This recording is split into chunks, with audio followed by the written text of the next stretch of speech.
Hola, ¿cómo están? Bienvenidos a un nuevo capítulo de Aquí se debate. Estamos en los Aquí se debate parlamentarios y específicamente vamos a viajar a la región de la Araucanía, simbólicamente porque tenemos a los candidatos acá, con tres de los... Pueden contar, porque son, de verdad se me olvida el número de candidatos. Son muchísimos los candidatos que compiten en el Senado. Tenemos a Fuad Chahín, bueno, realmente son 24 los candidatos: Fuad Chahín, José García Ruminot, Germán Becker, Juan Ramírez, Felipe Cas, Jaime Quintana, Emma Vidal, Tatiana Rudolph, tenemos a Gloria Mujica, Lucía Tormen, Flor Domínguez, Francisco Buentumilla, José Ramón Villagrán, Gustavo Asbun, Carmen Gloria Aravena, Rojo Edwards, Alberto Pizarro, Aucán Wilcamán, Juan Ortiz, Gabriela Meléndez, Patricio Coñomán y también Eduardo Díaz. 24 candidatos que compiten, tenemos a 3 de ellos para intentar hacer debate, ya 3 es bastante, 24 hubiera sido imposible, así que le damos la bienvenida a Rojo Edwards, gracias por acompañarnos. Ex Chile Vamos, ahora va como independiente. Fuad Chahín, demócrata cristiano, bienvenido diputado, gracias por acompañarnos. Y Aucán Wilcamán por el Frente Amplio, muchas gracias por estar con nosotros. Muchas gracias también por invitarme. Comenzamos con un tema básico que tiene que ver con la región y es la definición. Me gustaría saber, a juicio de ustedes, lo primero que se ha discutido en muchísimos foros, entonces quisiera fijar posición, luego vamos a hablar de otros temas, si hay o no terrorismo en la Araucanía a juicio de ustedes tres. ¿Qué opinan? ¿Quién parte? Rojo Edwards. Bueno, yo creo que hay terrorismo de todas maneras, Mónica. Y te lo digo porque acá hay acciones en que el móvil es un móvil que pretende arrancar decisiones de la autoridad, o son móviles políticos y no lo que es un delincuente o la delincuencia común, que es simplemente robar una cartera o obtener algún beneficio tras un portonazo, etcétera. Por lo tanto, es evidente que hay terrorismo. La quema de iglesias es terrorista, la quema de camiones, agarrar a balazos un helicóptero, descargar trenes. Mire, yo creo que hay violencia que es inaceptable como un mecanismo de reivindicación política, sea cual sea la naturaleza de los actos. A quien le corresponde definir del punto de vista jurídico es al Ministerio Público. Yo le estoy pidiendo una opinión política. ¿Cuál es su opinión política? ¿Hay o no? La definición de terrorismo es una definición jurídica. A mí me parece que desde el punto de vista político, el pretender catalogar lo que ocurre en nuestra región de terrorismo termina siendo más bien parte del problema que de la solución. Ok, Aucán Wilcamán. Llama la noticia, pero en este caso no la va a contestar. Aucán Wilcamán. ¿Hay un terrorismo? Para definir si hay o no, yo me guío por la definición que ha hecho el relator especial el 2013 cuando visitó la Araucanía, estuvo un mes y habló con todo y concluyó que no hay terrorismo en la Araucanía. Ok.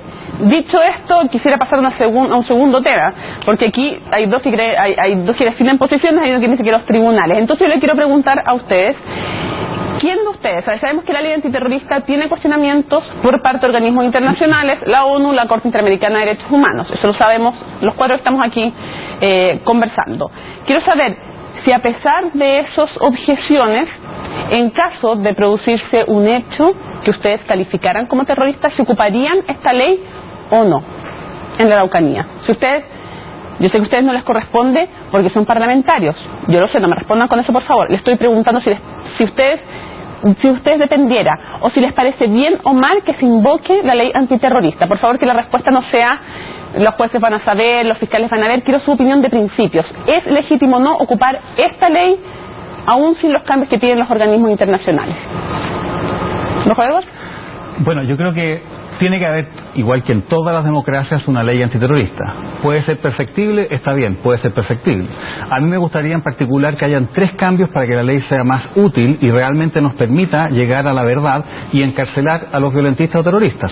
Los 3 cambios son, primero, dotar a los fiscales de la posibilidad de tener agentes encubiertos y entregas reveladas, perdón.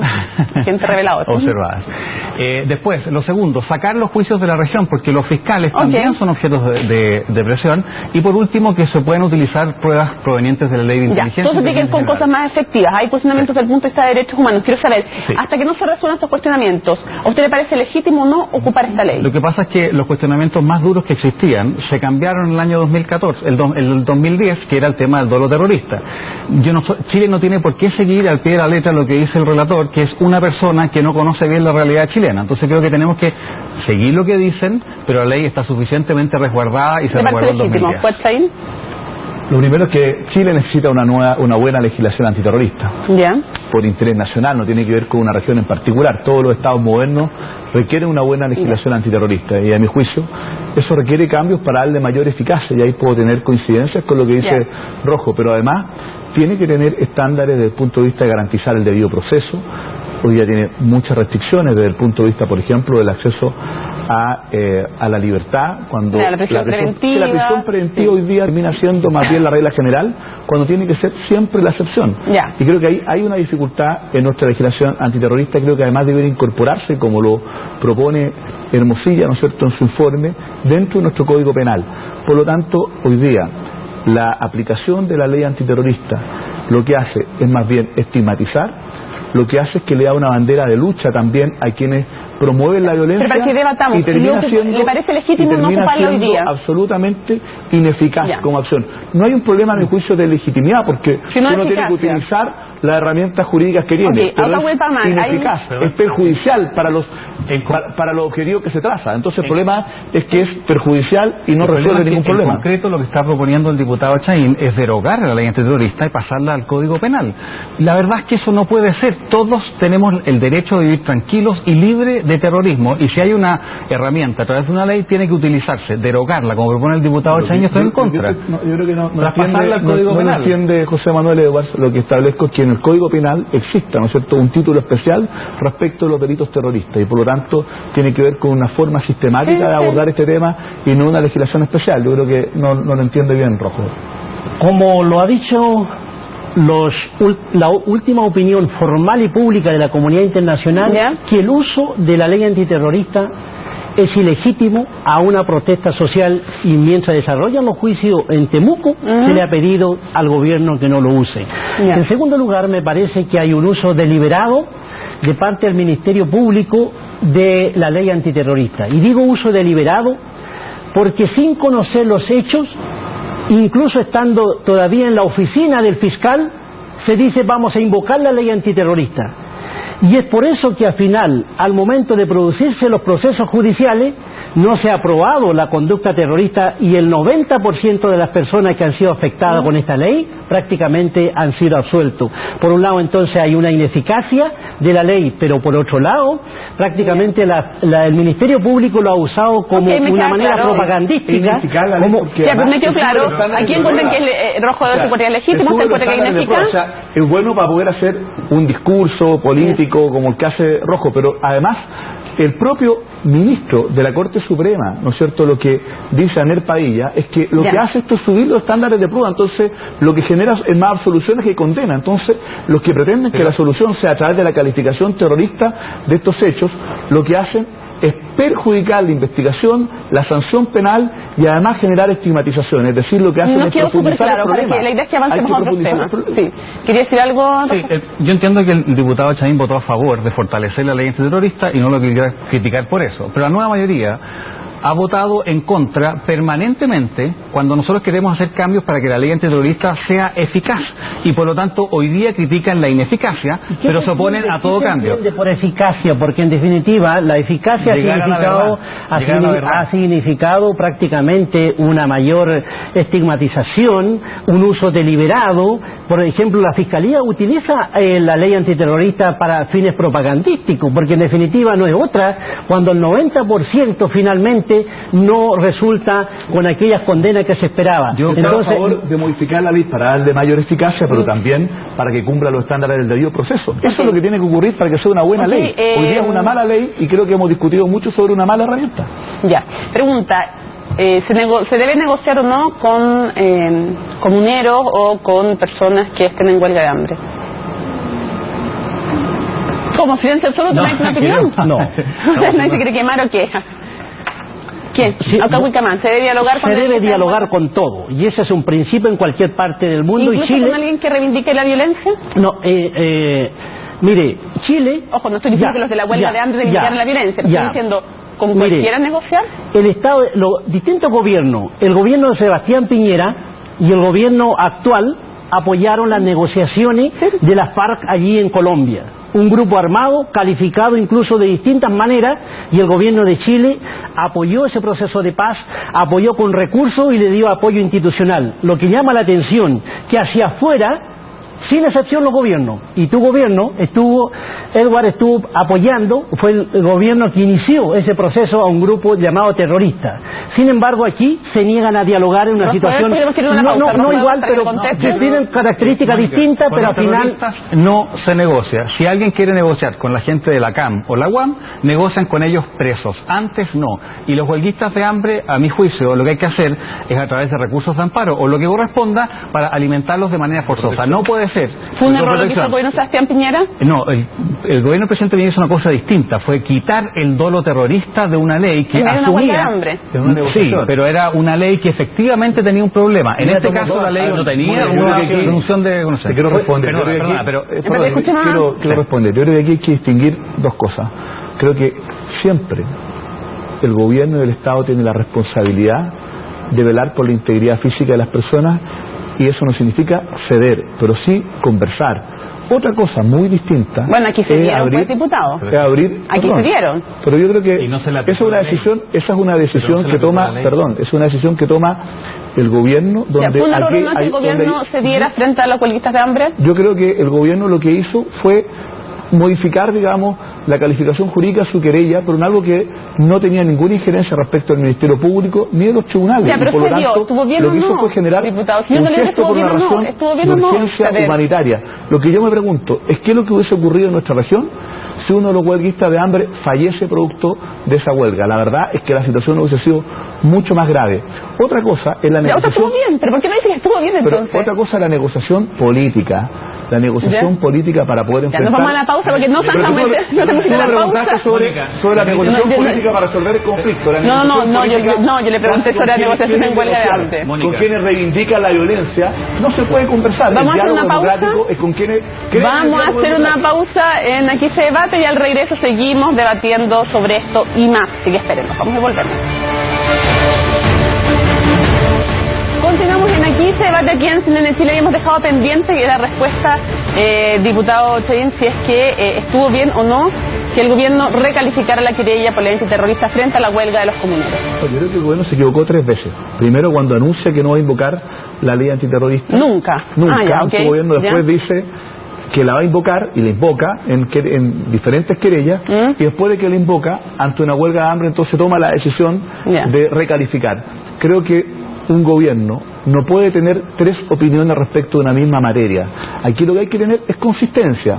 Si no se va a utilizar, no se utiliza. Si se va a utilizar, se utiliza, se sostiene. Mire, lo que dijo Luis Correa, que es el jefe jurídico de la subsecretaría anterior, el 27 de septiembre fue lo siguiente: no existe ninguna posibilidad procesal de retirar la querella. En este caso se cumplen todos los presupuestos materiales. Este es un caso de libro de delito terrorista. Días después recalifican. Entonces es evidente que hubo una presión y se dieron, y eso le hace daño.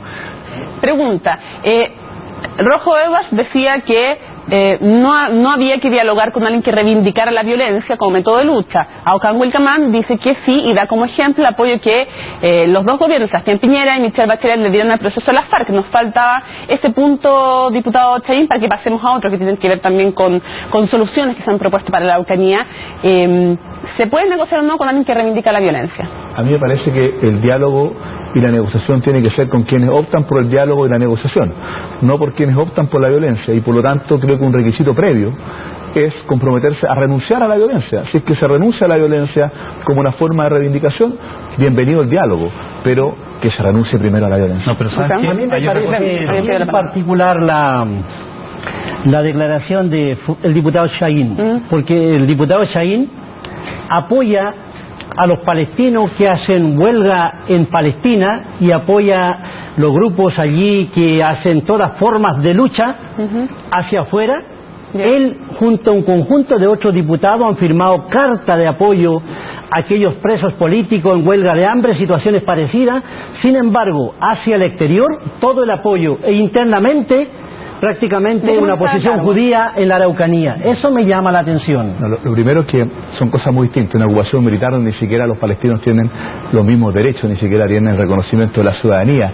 Pero nosotros lo que nos hemos opuesto, y me parece que es lógico, es que ahí se trata de detención administrativa, es decir, sin siquiera que se les formule un cargo, donde se extienden por 6 meses renovables indefinidamente. De hecho, hay muchos parlamentarios que están en detenciones administrativas, es decir, sin formulación de cargo alguno. Son cosas muy distinta, ¿no es cierto?, a cuando aquí estamos frente a delitos donde hay un debido proceso, donde hay un ministerio público, tribunales de justicia. Entonces, yo creo que no es bueno mezclar cosas que son total y radicalmente distintas. Diputado, ¿quería decir algo? Sí, quería decir algo. Aucán mencionaba la negociación de las FARC con el gobierno colombiano. La FARC se representaba a sí misma. Una cosa que yo no estoy dispuesto a aceptar es que los violentistas representan al pueblo mapuche. Y le voy a dar un ejemplo. Yo soy el único diputado, Mónica, de la centro derecha del 89 que ha duplicado su votación. Esto lo hice con el fenómeno Bachelet en contra de la elección pasada. Y lo hice en el único distrito con mayoría por lejos mapuche. Por lo tanto, con este discurso, el pueblo mapuche me apoyó con mucha fuerza, cosa que agradezco. Y en esa elección también hubo candidatos que reivindicaban la violencia. El exalcalde o alcalde actual de Tirúa, que tenía un discurso pro violencia y sacó el 3%. Entonces no me vengan a decir que los violentistas representan a alguien. No los representan. Tienen que estar en la cárcel. Son simples ¿a quién representan? No. Cuando tú quieres hablar con el pueblo mapuche para un problema político, tenemos que avanzar, por ejemplo, en el Consejo de Pueblos, etcétera, para saber con quién conversar. Ellos no lo representan. Es muy importante. Creo que la interlocución es fundamental. O sea, el diálogo tiene que ser a través de instituciones representativas. Es muy importante los consejos de pueblo, es muy importante la participación política. Yo soy autor, el año 2012, una reforma constitucional para establecer escaños reservados. ¿Están todos de acuerdo con eso? Yo por eso me alegro que esté aquí Aucán, porque ¿están todos de acuerdo con escaños en el Parlamento? Está postulando al Senado y creo que esa es la forma de poder generar una negociación política. Diputado Eduardo, ¿están de acuerdo ambos con escaños en el Parlamento reservados para pueblos originarios? Me parece que es una fórmula relativamente paternalista, porque por un lado, pero paralelamente yo quiero señalar que el pueblo mapuche, en base al derecho internacional, tiene derecho a la libre determinación, a formar su propio gobierno, del cual hay normas de derecho internacional que lo establecen independientemente a la normativa interna o constitucional. Por lo tanto, va mucho más allá. Usted quiere ni siquiera autonomía, usted quiere autodeterminación, y hasta qué punto, si lo podemos definir brevemente para que lo discutamos todos. No es que yo quiera, sino que hay un derecho. Me refiero a eso. ¿Qué propone según usted? Hay un derecho internacional que le reconoce al pueblo mapuche a autodeterminarse, y autodeterminarse significa conformar su propio gobierno, establecer su propio estatuto. ¿Qué derecho es ese? La Declaración de Naciones Unidas sobre Derechos del Pueblo Indígena, adoptado el 13 de septiembre del 2007, y la Declaración Americana de la Organización de Estados Americanos, adoptado la primera semana de junio del año pasado. No habla de estados propios, no habla de estados dentro de estados, de no, es que el concepto de estado yo no lo he usado, el concepto de estado. Por eso, decídame bien claro, de acuerdo a su visión, qué es lo que habría que concederle no solo al pueblo mapuche, sino que a los pueblos originarios. No es una concesión, autonomía, es un derecho adquirido. O sea, desde el momento que existen las normas, son derechos adquiridos para el destinatario. ¿Autonomía en qué? Autodeterminación en todos los asuntos que es propio de un pueblo. Hoy día, propia? ¿Justicia propia? Justicia. Que no se rijan por los tribunales chilenos. Exactamente, instituciones propias que regulen, porque el derecho, evidentemente, impuesto propio. ¿Parlamento propio? Un parlamento que tome decisiones normativas. ¿En qué territorio? ¿Pero en qué territorio? En el territorio de la Araucanía. El 30% Aucán. El 70% de quienes viven en la región de la Araucanía no son mapuche. ¿Qué hace con ese 70%? Déjame decirte otra cosa. Tampoco hay continuidad territorial. O sea, tú crees que avanzas 10 metros y tienes unas leyes, otros 15 metros, una ley distinta, y tienes que enfrentarte a cortes distintas. Entonces, por favor, hay que darle racionalidad a mí me parece a esa petición. Que esa propuesta de Aucán, que puede ser, que está bien, yo sé que emanan de tratados internacionales, pero resulta que son inaplicables en nuestra región. Y yo se lo señalé el otro día, cuando tú tienes un gobierno, él lo dice, en la región de la Araucanía, de una minoría por sobre una mayoría, eso es un apartheid. Y la verdad es que el derecho internacional lo que hace es que no tolera los apartheid. Otra cosa es tener un estatuto autonómico en, por ejemplo, lo que pueden ser las áreas de desarrollo indígena, similar a lo que ocurre con las comarcas panapeñas, que han funcionado bien y que son modelos que podemos explorar, y yo estoy disponible.